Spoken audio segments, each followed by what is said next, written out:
It's crazy to think if I never had walked it out on my wife after we got into a heated argument, I wouldn't even be in this mess right now. And unfortunately, by the time someone discovers this recording, I'm most likely dead. Let me explain to you what happened so you would get a good idea.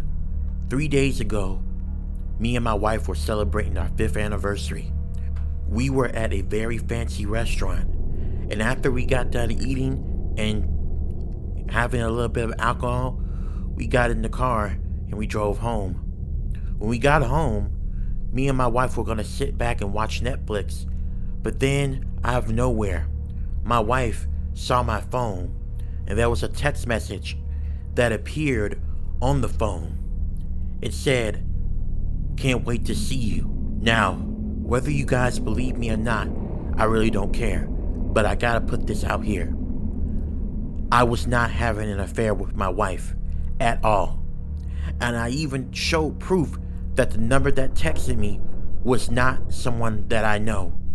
Matter of fact, I believe they got the wrong number and they may have gotten my number by accident.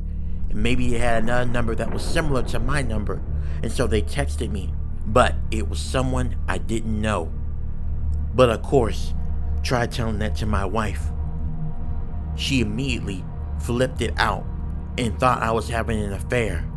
I even called the number to show her the person that texted me was someone that I didn't know.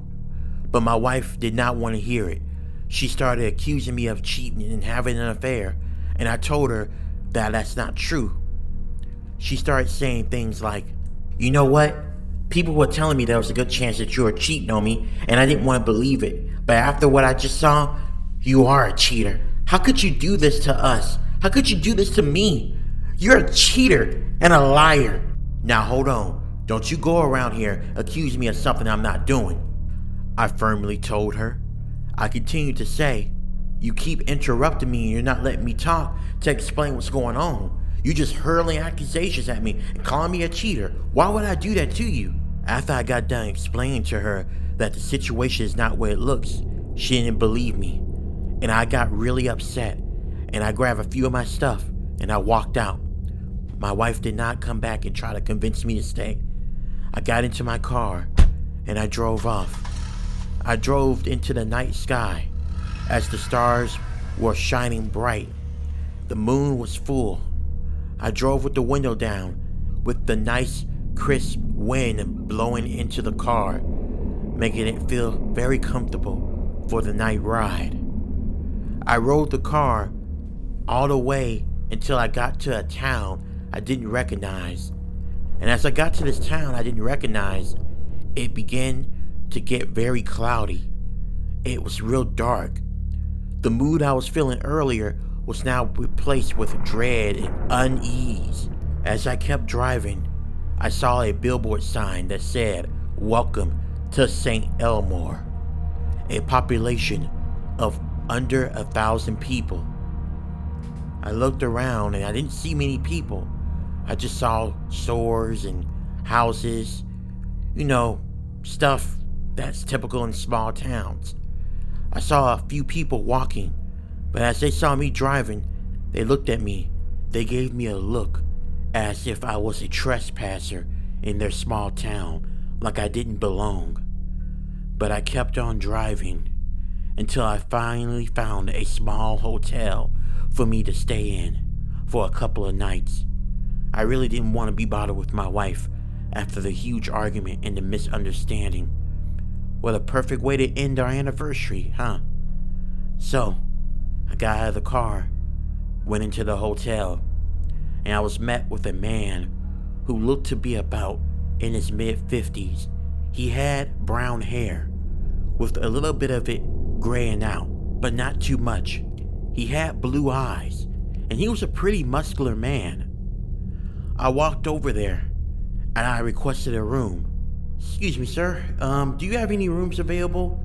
I'm just staying here for What the hell are you doing here in our small town?" the hotel employee said. "I'm just looking for a place to crash for one night. It's been a long day and it hasn't been really a good evening for me. Look, I understand It seems to me like you guys do not like outsiders into your little small town. I promise you I'll be out by tomorrow. I'll even pay you triple the amount of what your hotels usually cost. Please, just make an exception, sir. I'm not making no exception for you or any outsiders. Get out of this hotel and get out of our town. You understand? Don't make trouble, or else you'll never leave. Do yourself a favor. Leave while you still can. I was puzzled. Why did this man just snap at me like this? All I wanted was a hotel.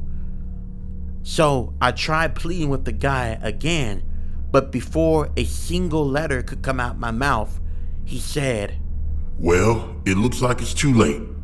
I gave you an opportunity to run, but you're too stubborn. That's the problem with you outsiders.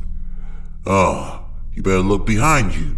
It seems the whole town wants you gone. I turned around, and to my horror, I saw something that looked like something out of a horror movie. The whole entire town was standing there right behind me. But what made this creepy was they were all wearing phantom masks, and they began to laugh in a really creepy, disturbing way. They laughed like they were serial killers, and then all of them, out of nowhere, pulled out weapons. I was in shock. I started to laugh because I thought this was some kind of prank, but as I looked at them, I realized there was no prank at all. They were serious. They were gonna kill me. And then the man at the register at the hotel said, Once you come into St. Elmore, there's no checking out. So I decided to record this message for anyone who happens to hear it. And if it happens to be you, my wife, I just want to say that I'm sorry and I love you and I never took your love for granted. Unfortunately, it looks like I'm not going to be able to come home. They got me surrounded with every intent to kill me. I'm so sorry and I love you. Goodbye.